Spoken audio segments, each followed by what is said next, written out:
જો તમે હિસાબનીસ કે પેટા હિસાબનીસ અથવા તો એકાઉન્ટન્ટ કે સબ એકાઉન્ટન્ટનું ફોર્મ ભરેલું હોય અને તમારે એની પ્રિપેરેશન કરવી હોય તો એના માટેની લિબર્ટી પબ્લિકેશનની એક બુક આવી ગઈ છે સ્પેશિયલ ફોર હિસાબનીસ ને પેટા હિસાબનીસ માટે, જેમાં તમને દરેક ચેપ્ટર જેમ કે ઓડિટિંગનું ચેપ્ટર છે, ઇકોનોમિક્સના ચેપ્ટર છે, મેનેજમેન્ટના ચેપ્ટર છે, જીએસટી વિશે છે, આંકડાશાસ્ત્ર છે, એ બધું તમને એક જ બુકમાંથી તમારું કવર થઈ જશે. હવે આ બુકમાં તમને અગાઉની પરીક્ષાના પૂછાયેલા પ્રશ્નો પણ આપેલા છે. 2500થી પણ વધારે પીવાયક્યુ નો પણ આ બુકમાં સમાવેશ કરવામાં આવેલો છે.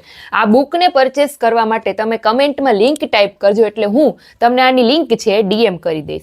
હવે આ બુકનો ફૂલ રિવ્યુ તમારે ડિટેલમાં રિવ્યુ જોવો હોય તો મારી યુટ્યુબ ચેનલ છે, એમાં મેં ઓલરેડી પોસ્ટ કરી દીધો છે. ત્યાંથી પહેલા તમે એનો ડિટેલ રિવ્યુ જોઈ લો અને પછી પરચેસ કરવી હોય તો કમેન્ટમાં લિંક ટાઈપ કરજો એટલે હું આની લિંક તમને ડીએમ કરી દઈશ. હવે આ એક બુકનું ગીવ અવે કરવાની છું એટલે કે કોઈ પણ એક જણાને આ બુક છે ફ્રીમાં મળવાની, પણ એના માટે તમારે એક કમેન્ટ ટાઈપ કરવાની રહેશે કે હાલ જે જીએસટીના ફાયદા શું છે અને જીએસટીનું નુકસાન શું છે. આટલી કમેન્ટ છે તમારે કરવાની રહેશે. જેની કમેન્ટમાં સૌથી વધારે લાઇક આવશે, આપણે 10 દિવસનો સમય રાખીએ છીએ, 10 દિવસ પછી જેની કમેન્ટમાં સૌથી વધારે લાઇક હશે એ એક પર્સનને આ બુક છે હું ફ્રીમાં મોકલાવી દઈશ. તો ફટાફટથી કમેન્ટ કરો. Thank you.